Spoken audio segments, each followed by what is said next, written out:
El que susurra en las tinieblas, autor Howard Phillips Lovecraft, parte 4. Los seres desconocidos, me escribía Ackeley con una caligrafía cada vez más temblorosa, habían empezado a montar un cerco en torno a él con una determinación totalmente nueva. Los ladridos nocturnos de los perros cuando no había luna o apenas brillaba se habían vuelto espantosos y ya se habían producido intentos de atacarlo en las solitarias carreteras por las que transitaba durante el día. El 2 de agosto, cuando se dirigía al pueblo en su coche, se encontró un tronco de árbol en medio del camino, en un lugar en que la carretera discurría por entre una frondosa arboleda. Los furiosos ladridos de los dos grandes perros que lo acompañaban le indicaron muy a las claras que alguno de aquellos seres debía estar merodeando por allí. No quería ni pensar lo que hubiese sucedido de no ser por los perros, así que en lo sucesivo no se atrevió a salir más sin 2 ejemplares, cuando menos, de su fiel y poderosa jauría. Tuvo otros incidentes en la carretera los días 5 y 6 del mismo mes. En una ocasión, un proyectil le pasó rozando el coche y en otra los ladridos de los perros le advirtieron de peligros ocultos en el bosque. El 15 de agosto recibí una desesperada carta que me intranquilizó mucho, hasta el punto de hacerme desear que Ackeley dejase a un lado su pertinaz reticencia y acudiese a la justicia en busca de ayuda. En la noche del 12 al 13 se habían producido unos espantosos hechos. Se oyeron varios disparos en el exterior de la granja y 3 de los 12 grandes perros fueron encontrados muertos a la mañana siguiente.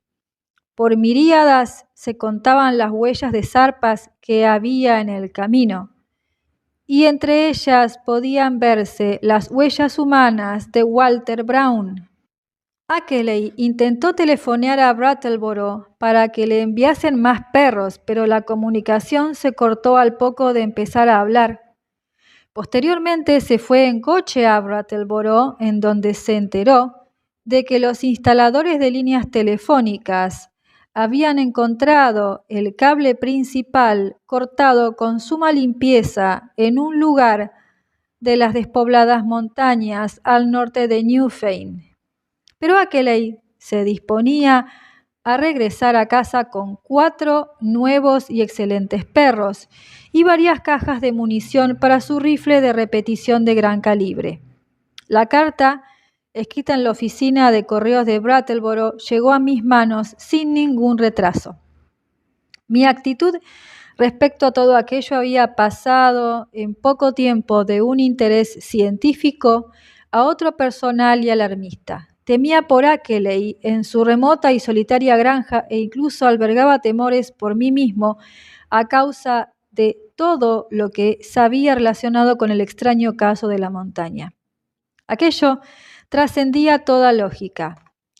¿Acabaría también por absorberme y engullirme a mí? Al contestar a la carta de Ackeley, lo insté a buscar ayuda, insinuándole que si no lo hacía él, podría intentarlo yo. Le hablé de mi intención de ir a Vermont en persona a pesar de sus deseos en contra y de ayudarlo a explicar el caso a las autoridades competentes. Por toda contestación, empero, recibí un telegrama expedido en Bellows Falls y que decía así: agradezco su atención, pero no puedo hacer nada. No haga nada, pues podría perjudicarnos a ambos. Espera explicación. Henry Ackeley. Pero el asunto se complicaba cada vez más. Tras contestar el telegrama, recibí una temblorosa nota de Ackeley con la sorprendente noticia de que no solo no había enviado el telegrama, sino que no le había llegado mi carta a la que aquel daba contestación. Tras apresuradas indagaciones en Bellows Falls, se comprobó que el telegrama fue cursado por un extraño individuo de cabello color terroso y voz curiosamente pastosa y susurrante. Y eso fue prácticamente todo lo que Ackeley pudo sacar en claro. El funcionario de telégrafos le enseñó el texto original garrapateado a lápiz por el remitente, pero la caligrafía resultaba completamente desconocida. Se apreciaba un error en la firma, Ackeley, sin la segunda E. Ciertas conjeturas eran inevitables a partir de ahí, pero la crisis lo había afectado de tal forma que no se paró a meditar al respecto. Hablaba de la muerte de más perros, de la compra de otros nuevos y del cruce de disparos que había acabado siendo una nota peculiar de las noches sin luna. Las huellas de Brown y de al menos 1 o 2 seres humanos más que iban calzados podían verse casi siempre entre las huellas de zarpas que había en el camino y en la parte trasera de la granja.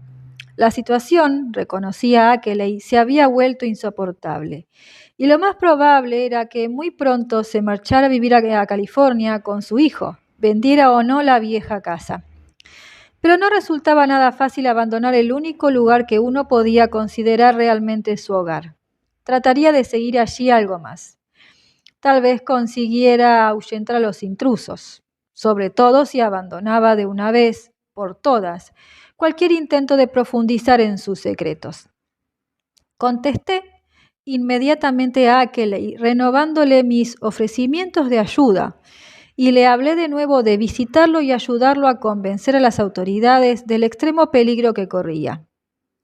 En su respuesta parecía menos predispuesto contra el plan de lo que su anterior actitud habría hecho suponer, aunque dijo que le gustaría aplazar su salida unos días más, justo el tiempo suficiente para poner en orden sus cosas y hacerse a la idea de que tenía que abandonar el casi morbosamente querido suelo natal.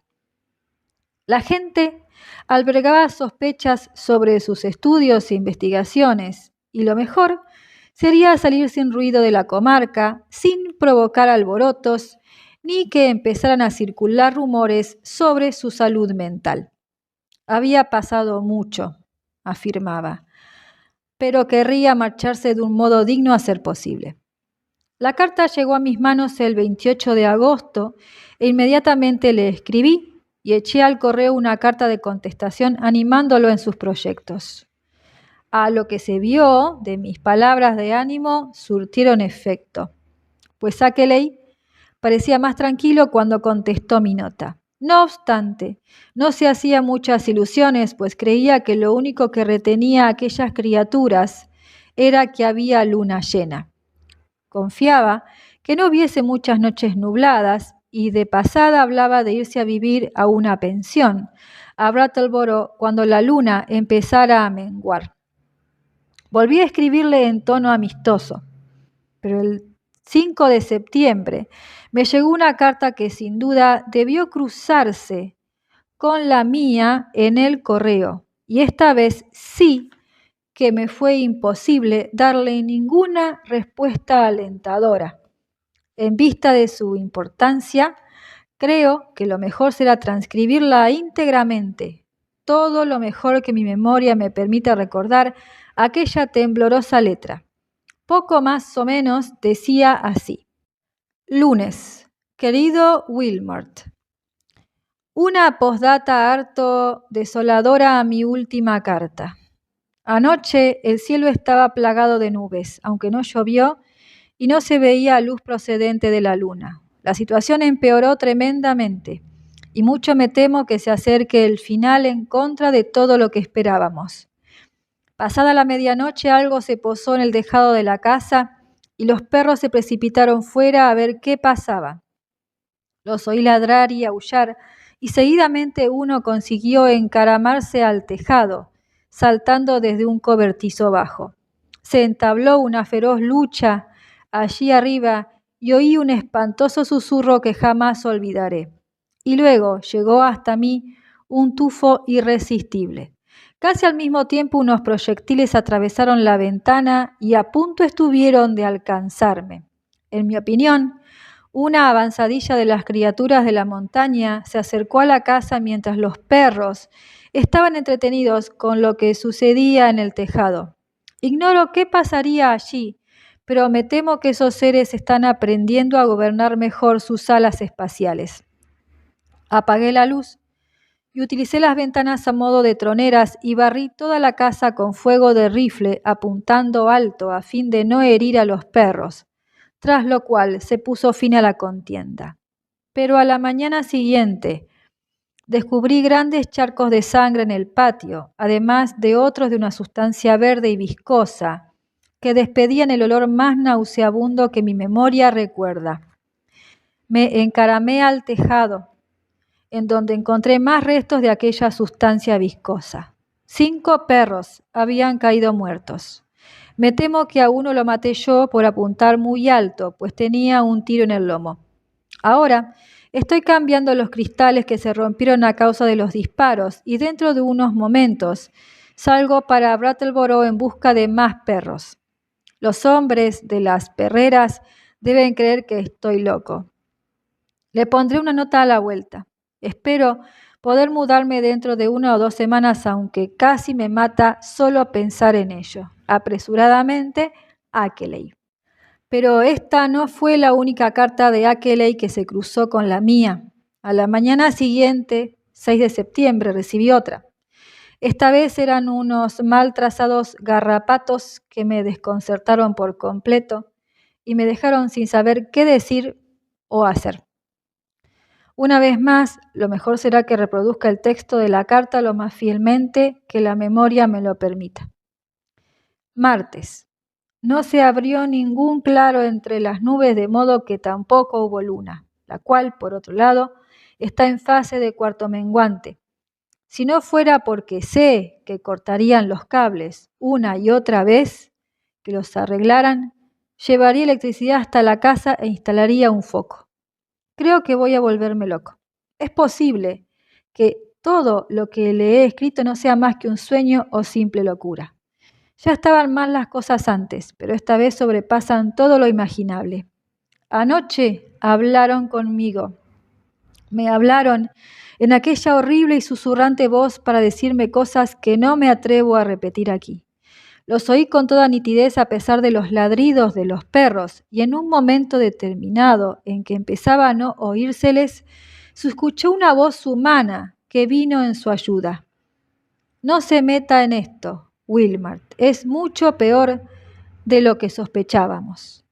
Ahora no quieren dejarme ir a California, quieren llevarme con ellos vivo, o lo que teórica y mentalmente equivale a vivo, y que los acompañe no solo a Shoggoth, sino mucho más allá, lejos de la galaxia y posiblemente más allá del último círculo de anillo espacial.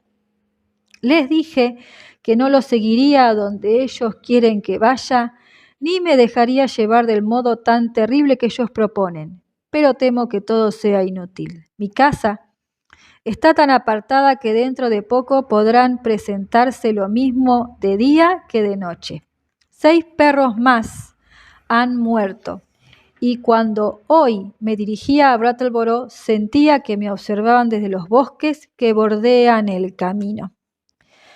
Fue un error por mi parte enviarle la grabación fonográfica y la piedra negra. Será mejor que destruya la grabación antes de que sea demasiado tarde.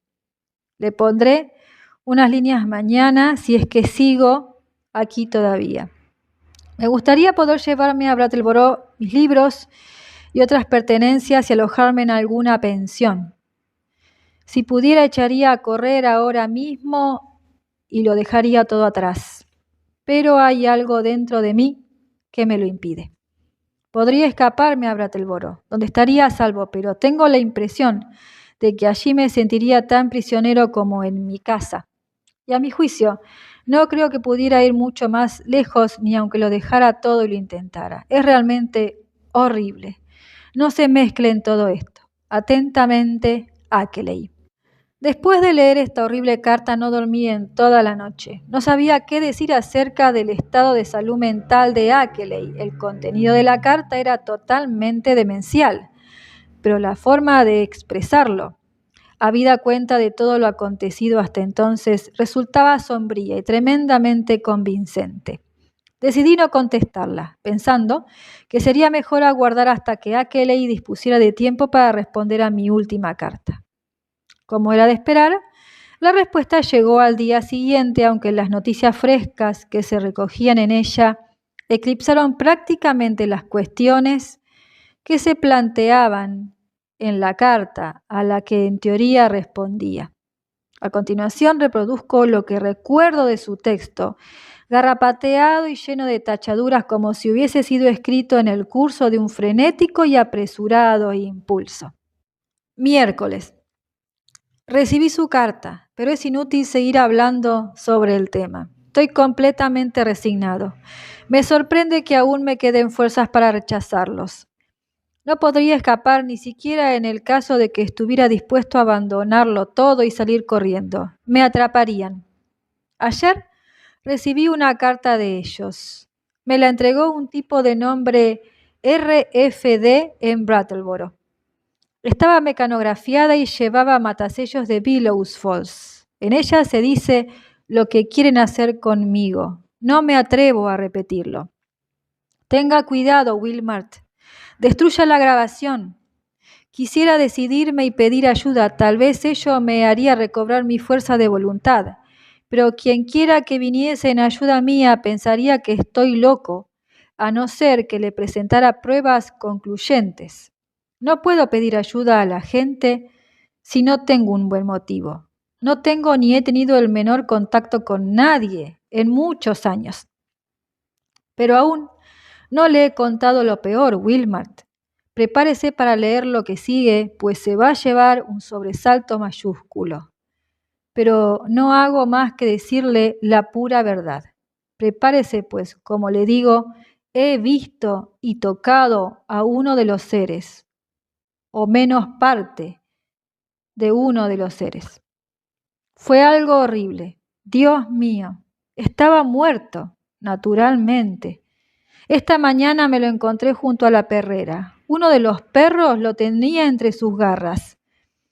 Traté de esconderlo en la leñera para así poder mostrárselo y convencer a mis vecinos, pero en unas horas se evaporó. No quedó ni en el menor rastro de él.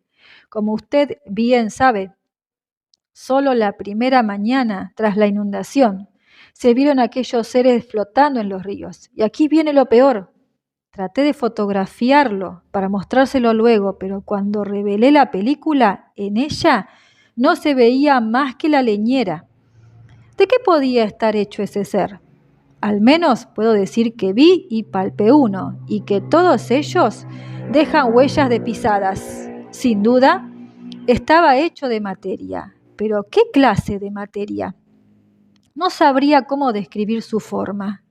Era un enorme cangrejo, con un montón de anillos piramidales carnosos o ligamentos de una sustancia espesa y viscosa, cubierto de tentáculos en el lugar donde el hombre tiene la cabeza. Aquella sustancia verde y pringosa era su sangre o jugo, y a cada momento que pasa crece su número sobre la tierra. Walter Brown ha desaparecido. No se lo ha visto últimamente merodeando por ninguna de las esquinas que solía frecuentar en los pueblos de los alrededores. Uno de mis disparos debió alcanzarlo, aunque aquellas criaturas se llevan siempre consigo sus muertos y heridos. Esta tarde acudí a la ciudad y no tuve el menor contratiempo, pero temo que comiencen a retraerse porque ya me conocen muy bien. Escribo esta carta en la oficina de correos de Brattleboro. Tal vez sea una despedida. En tal caso, escriba a mi hijo George Goodenough Akeley, 176 Pleasant Street, San Diego, California. Pero no venga aquí por lo que más quiera. Escríbale a mi hijo si no vuelve a saber de mí dentro de una semana y esté atento a las noticias de los periódicos. Voy a jugarme las 2 últimas cartas que me quedan, si es que aún tengo arrestos. La primera es tratar de envenenar con gas a esos seres. Tengo los productos químicos necesarios y me he fabricado máscaras para mí y para los perros. Y si veo que no da resultado, iré a contárselo al sheriff. Es posible que me encierren en un manicomio, pero en cualquier caso será siempre preferible a lo que esas criaturas harían conmigo. Tal vez pueda conseguir que presten atención a las huellas que hay en torno a la casa. Son borrosas, pero puedo verlas todas las mañanas. Puede suceder también que la policía diga que trato de engañarlos, pues la gente opina de mí que soy un personaje muy extraño. Lo mejor sería que un policía pasara una noche aquí y lo viera todo con sus propios ojos, aunque lo más probable es que las criaturas se enteraran y no aparecieran. Me cortan los cables del teléfono cuando intento telefonear de noche. Los empleados de la compañía telefónica creen que es algo muy extraño. Quizá puedan testimoniar en favor mío si es que no llegan a creer que yo mismo corto los hilos. Hace ya más de una semana que están sin reparar. Podría asimismo hacer que algún campesino de los aledaños atestiguara en mi nombre la realidad de los horrores, pero todo el mundo se ríe de lo que dicen esas gentes sencillas y por otro lado, hace ya tanto que no vienen por aquí, que no saben nada de lo que está pasando. Ni uno solo de esos pobres granjeros se acercaría a menos de 1 milla de distancia de mi casa, ni por todo el oro del mundo. El cartero los oye hablar y luego vine a contármelo en tono jocoso. Dios mío, si me atreviera a decirle que no es sino la pura verdad. Creo que lo mejor sería llevarlo a ver las huellas, pero siempre viene por la tarde y para entonces, por lo general, ya están borradas. Y si tratara de conservar una poniendo encima una caja o una cazuela, entonces creería casi con toda seguridad que se trata de una patraña o una broma. Ojalá no llevara una vida tan solitaria, pues la gente ya no pasa a verme como solía. Nunca me he atrevido a mostrar la piedra negra o las fotografías Kodak ni dejar escuchar la grabación, pues salvo los sencillos aldeanos, los demás habrían creído que no era más que una farsa y se habrían echado a reír. Pero aún puedo tratar de enseñarles las fotografías. En ellas pueden apreciarse bien las pisadas, aun cuando no aparezcan los seres que las produjeron. Qué lástima que nadie viese aquel ser esta mañana, antes de que se desvaneciera en el aire. Pero no sé por qué me preocupo. Después de todo lo que he pasado, tan bueno es un manicomio como cualquier otro lugar. Los médicos me ayudarán a olvidar los malos momentos que he pasado en esta casa. Solo eso podrá salvarme. Escriba a mi hijo George si no tiene pronto noticias mías. Destruya la grabación y no se meta para nada en esto. Atentamente, Akeley. Esta carta me sumió en un terror abismal. No sabía qué responder, así que me limité a garrapatear unas incoherentes palabras de consejo y aliento, enviándoselas a mi corresponsal por correo certificado. Recuerdo que en aquella carta instaba a Akeley a que se trasladara inmediatamente a Brattleboro y se pusiera bajo la protección de las autoridades, añadiéndole que yo me dirigiría allá con la grabación fonográfica y lo ayudaría a convencer a los jueces de su cordura. Creo que le decía también que había llegado el momento de alertar a la gente de la presencia de tales seres. Conviene señalar que en aquellos momentos de extrema tensión creía prácticamente en todo lo que decía Akeley, aunque pensaba que si no había podido tomar una fotografía del monstruo muerto era más culpa suya que atribuible a algún fenómeno de la naturaleza. Esta historia continuará. Hasta la próxima.